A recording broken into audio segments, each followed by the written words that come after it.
J'espère que vous allez bien, j'espère que vous vous portez bien. Ces dernières 24 heures, des informations ont circulé sur les réseaux sociaux concernant la saisie des biens immobiliers, des actifs et des comptes bancaires et de certaines assiettes foncières des enfants de Gaye Salah, des fils de Gaye Salah et de certains autres membres de la famille de Gaye Salah. Et ces informations ont suscité un tollé sur les réseaux sociaux parce que elles n'ont pas été contextualisées, elles n'ont pas été expliquées, elles n'ont pas été racontées correctement pour expliquer aux Algériennes et aux Algériens ce qui se passe.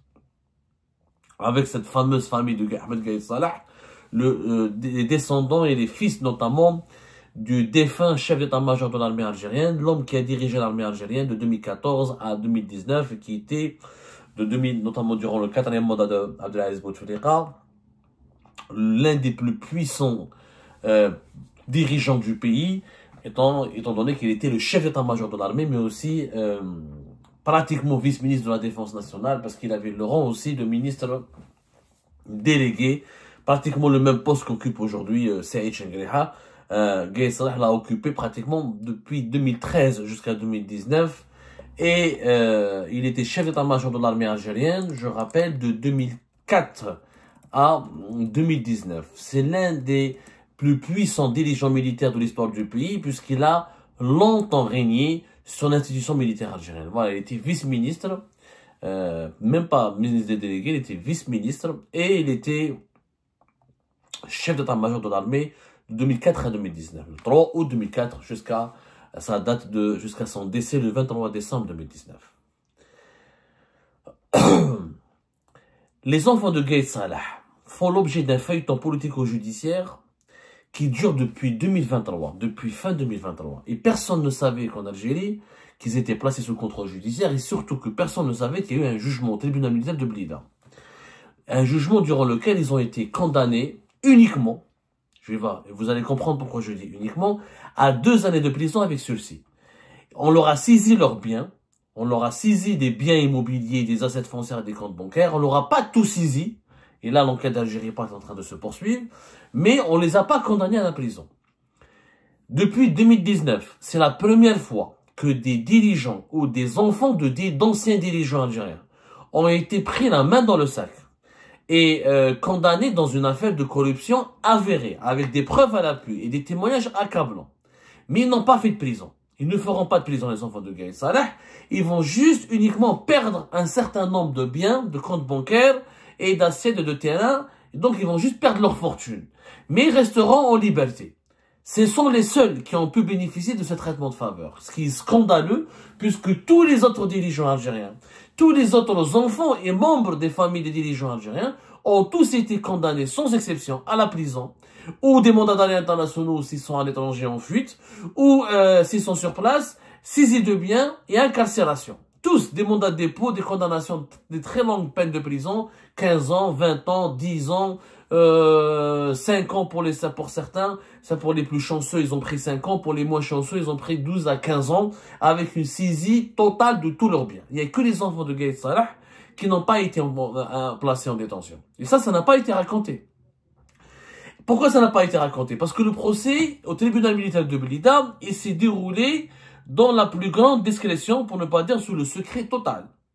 Les fils de Gaye Salah ont été jugés dans la gêne. Et personne ne voulait parler de cette affaire. Le jugement, il a eu lieu le 20 février 2025 au tribunal militaire de Blida. Le 20 février 2025. Pas aujourd'hui, nous sommes en avril. Les informations ont commencé à filtrer, à fuiter qu'à partir de cette fin du mois d'avril. Pourquoi? Parce que c'est à partir de ces jours-ci, début de semaine, où ils ont commencé à saisir et à appliquer le jugement, à savoir son exécution provisoire, c'est-à-dire à saisir les biens. Même si les enfants de Gaye Salah vont faire appel, leurs biens vont être saisis. Dans ce jugement prononcé le 20 février 2025, le numéro de dossier, je vous donne même le numéro de dossier parce que nous avons récupéré le jugement. Le numéro de dossier, c'est le 15-18-2023. C'est le tribunal militaire de Blida. Les enfants de Gaye Salah, notamment Adel Gaye, Ahmed Gaye et Boumediene Ahmed Gaye, ont comparu en tant que personnes placées uniquement sous contrôle judiciaire. Ils n'ont jamais fait de mandat de dépôt, n'ont jamais été placés en détention. Ils étaient uniquement placés sous contrôle judiciaire. Ils ont été condamnés à 2 ans avec sursis. Uniquement, ils perdent uniquement, encore une fois, leur fortune et leurs biens. Alors, qu'est-ce qu'ils ont perdu? Qu'est-ce qu'on leur a saisi? On leur a saisi des assiettes foncières, des appartements à Annaba notamment, des maisons aussi à Annaba et les environs, et des comptes bancaires, et des actifs au niveau de certaines entreprises, des équipements, des voitures, surtout, des biens immobiliers, des comptes bancaires, quelques voitures, et des assiettes foncières. La liste, elle est très longue, je vais pas l'énumérer, parce que si je vais l'énumérer, il faudra une émission à part, parce qu'ils avaient un petit empire. Je dis bien, ils avaient un petit empire à leur service. Les enfants de Gaye Salah, c'était un petit empire à leur service. Et une fortune qui était colossale. Mais nous, ça nous étonne pas. Ça étonne les réseaux sociaux. Ça nous étonne pas parce que nous avons été parmi les rares et les premiers et les seuls qui avaient évalué et fait des révélations très précises sur la fortune de Gaye Salah. De façon très précise. Mais je ne fais un moment. Bon, il n'y a pas eu les enfants de Gaye Salah, les fils sont 4. Il a des filles et des fils. Il a laissé une femme, une épouse, une veuve. Les fils, les 4 ont été jugés. Et les biens immobiliers, les biens qui ont été saisis appartiennent aux fils et à leurs enfants. Et même certains biens de certaines filles du Gaye Salah ont été aussi touchés.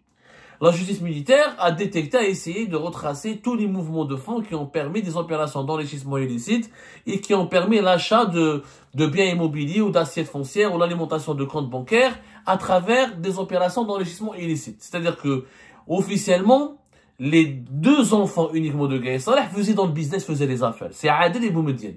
Les 2 autres, Mourad, je sais pas qui s'appelle, un s'appelle Mourad, les autres n'étaient pas du tout connus, ils étaient vraiment sages et corrects.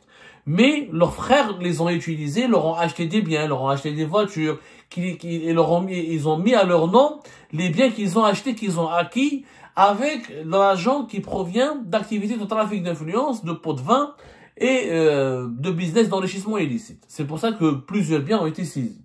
On parle par exemple d'assiettes de concessions foncières qui leur ont été accordées pour leur projet économique, par exemple des ports secs à Annaba, des villas, des appartements, plusieurs comptes bancaires dans plusieurs banques algériennes. Certains comptes bancaires étaient bien alimentés avec quelques milliards en centimes, d'autres comptes bancaires avec quelques millions de centimes, d'autres comptes bancaires ils étaient vides. C'est pas une fortune, c'est pas 1 milliard de dollars, c'est pas 1 milliard de dollars, c'est pas 100 millions d'euros, c'est pas l'équivalent de 100 millions d'euros, c'est l'équivalent de plusieurs milliards, d'une dizaine, voire presque une centaine, on va dire la totalité, ça peut représenter une centaine de milliards de centimes.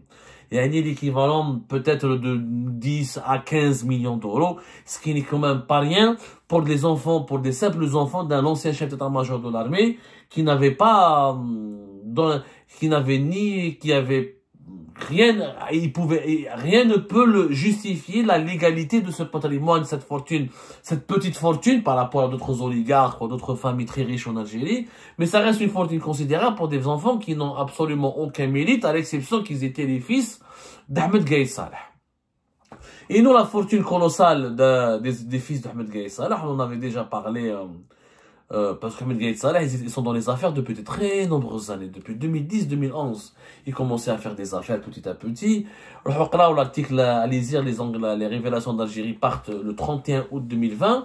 Quand on avait contrecarré l'article, les révélations d'Al-Watan, qui en août 2020, Al-Watan avait révélé les informations détaillées sur la fortune des enfants de Gaye Salah. Nous, on avait dit c'était faux.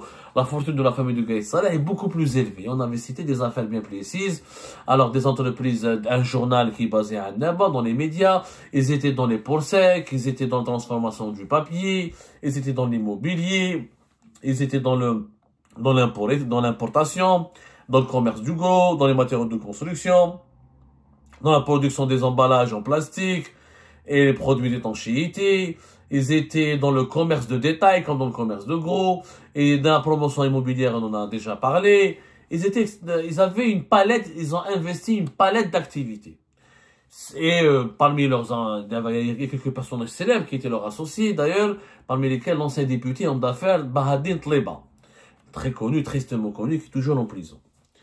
Donc l'affaire des enfants de Gaye, leur fortune était considérable par rapport à leur parcours très modeste, le fait qu'ils n'ont pas fait des études très poussées, ils n'ont pas beaucoup travaillé, ils n'avaient pas une carrière derrière eux. S'ils s'étaient lancés dans le business lorsque leur père était, lorsque leur père était général major, chef d'état-major de l'armée, s'ils avaient développé des entreprises, si leurs entreprises ont prospéré, également, ils ont bénéficié d'un coup de pouce, mais ils ont créé des activités, ils ont créé des richesses, ils ont créé des emplois, et ils ont bénéficié de quelques privilèges de la part de leur père, mais ça les a pas empêchés de construire des entreprises solides. Ils n'ont jamais construit une entreprise solide, ils lancent des entreprises, 2-3 ans après, ils vont la fermer, 4-5 ans après, ils vont les revendre, ils prennent des assiettes foncières, après ils les revendent, ils investissent dans l'immobilier, ils les revendent, après ils changent d'activité. Ils ont ouvert et fermé une dizaine d'entreprises de pratiquement 2008-2009 jusqu'à 2017-2018.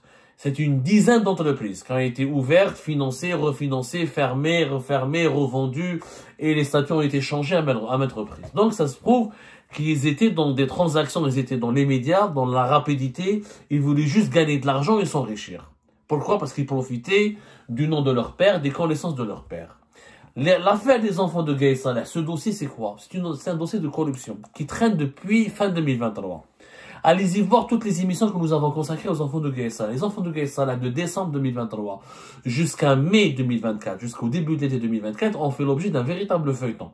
Rappelez-vous, ils étaient recherchés décembre 2023. Ensuite, ils étaient portés disparus, ils étaient en fuite. En janvier, en février 2024, on a voulu nous faire croire, leurs amis et leurs proches, eux-mêmes, ils ont fait circuler l'information qu'ils étaient partis, qu'ils avaient fui à l'étranger. Ils n'avaient jamais fui à l'étranger. En réalité, ils étaient en fuite en Algérie. Ils étaient cachés en Algérie. Et donc, on les a retrouvés à partir de mars 2024. Une première fois, ils ont été placés en garde à vue. Une deuxième fois, une garde à vue. Ensuite, ils ont été arrêtés de façon officielle en mai 2024. Et ensuite, plutôt entre mars et mai 2024, le temps de les mettre en garde à vue, les libérer une deuxième fois, les arrêter une troisième fois. En mai 2024, ils ont été placés sous contrôle judiciaire et remis en liberté. Et personne n'a pu les placer sous mandat de dépôt alors que l'institution de la justice militaire voulait les placer sous mandat de dépôt. Mais qu'est-ce qui s'est passé? C'est que c'est Abdelmadjid Tebboune, le chef de l'État, qui est intervenu personnellement pour les protéger et pour empêcher tout placement en détention des enfants d'Ahmed Gaye Saleh. Pourquoi? Parce que Tebboune, qui met Ahmed Gaye Saleh, il a donné une parole à sa famille, il leur a dit: je vous protégerai, je serai votre protecteur, et aucun mal ne vous arrivera. D'ailleurs, Abdelmadjid Tebboune a été même à l'origine de l'installation de la veuve d'Ahmed Gaye Saleh à Alger. Ils ont pris une villa sur les hauteurs d'Alger, une villa qui a été mise à leur disposition par la présidence algérienne, où ils ont habité à Alger, vers le Bière, plus exactement.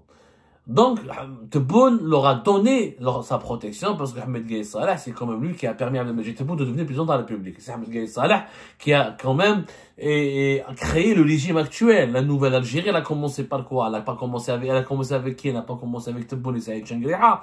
La nouvelle Algérie, elle a commencé avec Ahmed Gaye Saleh. C'est lui qui a commencé à réprimer le Hirak. C'est lui qui a imposé les élections présidentielles de décembre 2019. C'est lui qui a imposé la transition politique qui n'était pas souhaité, ni voulu, ni réclamé par le Hirak. C'est lui qui a commencé à diaboliser les opposants. C'est lui qui a commencé à sortir l'histoire de les opposants, c'est des Harki, les Zouef, les partisans de l'étranger,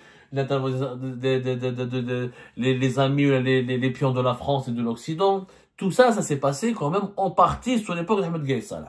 Il faut juste reconnaître Ahmed Gaye Saleh que la répression sous son règne était beaucoup moins dure que la répression qui a été prolongée et renforcée après sa mort. Sous son règne, quand même, qu'on le veuille ou non, on touchait pas aux familles, on n'emprisonnait pas à tort et à travers, le nombre des prisonniers politiques était inférieur au nombre des prisonniers politiques à partir de 2021 et 2022. Il y avait une répression qui était dure déjà par rapport à ce que l'Algérie avait connu, parce que l'Algérie était paisible à l'époque de Bouteflika, mais la répression made in Gaye Saleh est beaucoup moins, elle est beaucoup plus gentille, beaucoup moins sévère, il faut dire la vérité, beaucoup moins sévère en termes de nombre de détenus politiques, en termes de dérapage, en termes de violation des droits de l'homme, en termes d'incarcération arbitraire. Donc la répression made in Gaye Saleh était beaucoup moins sévère que la répression made in Tebboune et made in Saïd Changriha. Maître Gaïd Salah, les enfants de Gaïd Salah étaient sous la protection de Tebboune.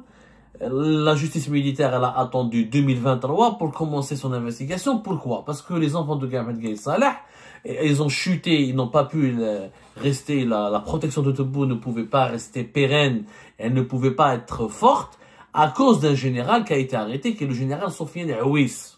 Ce général Sofiane Aouis, il était l'ancien patron de la direction centrale de la sécurité l'ancien patron de l'établissement central de construction, qui est une société appartenant au ministère de la Défense nationale et spécialisée dans les travaux publics et les infrastructures, tout ce qui est hydraulique et tout, les travaux, tout corps d'État, comme on dit.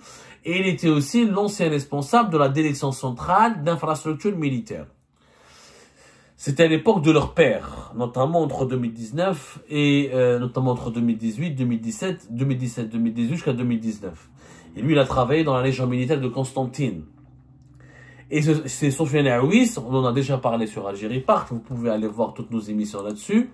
On en a fait 1, 2, 3, 4, minimum 5 émissions sur la fin dans les enfants d'Ahmed Gaïd Salah, qui était un véritable feuilleton politico-judiciaire. C'est Sofiane Aouis, quand il a été arrêté, dans des conditions d'ailleurs hollywoodiennes, parce que le général Sofiane Aouis, il a été annoncé, il a voulu manipuler la DCSA, la sécurité militaire. C'est lui-même qui a fait propager sur les réseaux sociaux une information totalement farfelue, comme quoi il avait fui l'Algérie, qui s'était réfugié en Europe et en Espagne, parce qu'il a réussi à embarquer, à louer, à aménager un yacht de luxe pour fuir le pays et se réfugier en Espagne. Donc on le croyait disparu, on pensait qu'il avait vraiment réussi une harga de luxe pour fuir les enquêteurs de la sécurité militaire qui étaient à sa traque. Lors d'une perquisition menée dans une villa qui appartenait à l'un de ses proches et qui était finalement un prête-nom que lui-même a utilisé pour dissimuler son immense patrimoine, on a retrouvé des sommes colossales en espèces, plusieurs dizaines, voire des centaines de milliards de centimes de cash. Et tout ça, c'était de l'argent qui provenait de pots de vin, général Sofiane Aouis avait pu bénéficier, Sofiane Aouis plutôt, chez Aouis, le général Sofiane Aouis a pu bénéficier de ces pots de vin et de ces sommes colossales en attribuant et en truquant les marchés publics d'attribution des marchés publics qui étaient attribués à des opérateurs économiques pour les différents chantiers financés par l'armée. Il faut savoir que l'armée elle-même a son propre budget pour la construction des logements des soldats, leurs casernes, les réfectoires, les hôpitaux militaires, les différentes structures militaires, les entrepôts militaires, les sites d'entraînement, tout ça c'est un marché. On estime que l'armée algérienne dépense entre chaque 2 ans, 3 ans, dans les 2 milliards de dollars pour ses propres infrastructures. Elle a besoin de routes, elle a besoin d'engins, elle a besoin de casernes, elle a besoin de réfectoires, elle a besoin d'hôtels, elle a besoin de logements. Donc l'armée dépense beaucoup en matière de logements et d'infrastructures qui lui sont propres. C'est une estimation de 2 milliards de dollars des fois chaque 2 ans, des fois chaque 3 ans, des fois chaque 4 ans. C'est selon l'évolution des besoins propres de l'armée algérienne. Donc, général Sofiane Aouis, quand il a été arrêté par la suite, parce qu'il a été piégé, il n'avait pas pu fuir illégalement le pays via une embarcation luxueuse et pas une embarcation de fortune comme le font les autres haragas algériens. Le jour où quand il a pensé qu'il avait trompé la vigilance des enquêteurs de la sécurité militaire, quand il a voulu fuir depuis Oran vers l'Espagne, les passeurs qui étaient en charge de sa fuite, de son évasion, avaient pris peur, ils avaient averti les services de sécurité et c'est là où il a été arrêté. Une fois arrêté, il a commencé à témoigner. Et son témoignage a été accablant puisqu'il a sorti les noms, c'est lui qui a sorti les noms des enfants de Gaïd Salah.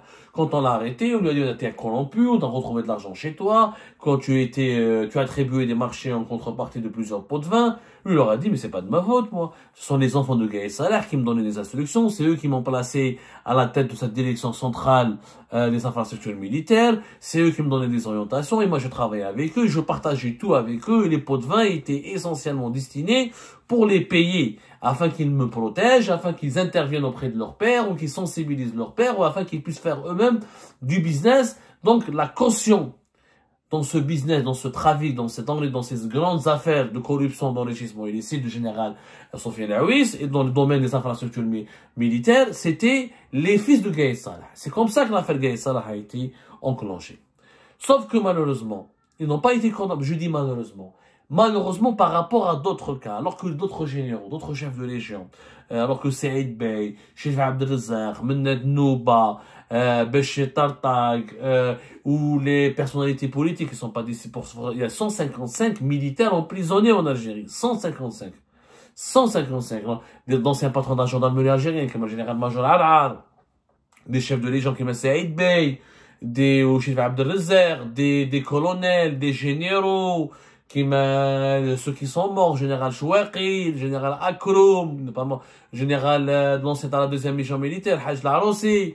Les gars, ils sont morts. Il y en a qui sont morts, il y en a qui sont très malades, d'autres qui sont même pas très connus, qui mettent les frères Ben Nasser, Ben Nasser, lui, un militaire. Il y a eu énormément de militaires de très haut gradé qui ont été emprisonnés, dont les enfants étaient aussi touchés, recherchés, placés sous contrôle judiciaire, interdits de quitter le pays, comme par exemple l'enfant du général Abdelkader Lechram, dont nous avons parlé récemment, alors qu'il est gravement malade et qu'il a besoin d'une opération médicale extrêmement urgente à l'étranger pour garantir sa survie, puisqu'il fait face à une maladie handicapante et dangereuse.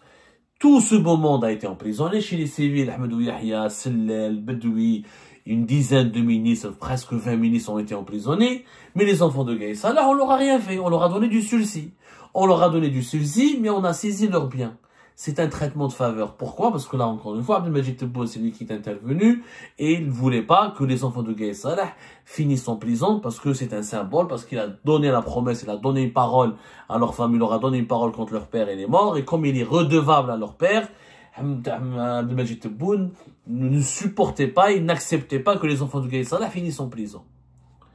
Et là, je ne demande pas l'emprisonnement des enfants de Gaïd Salah. Moi, je lui dis, pourquoi n'a-t-on pas accordé ce même traitement à tous les hauts gradés de l'armée algérienne et à tous les autres dirigeants algériens?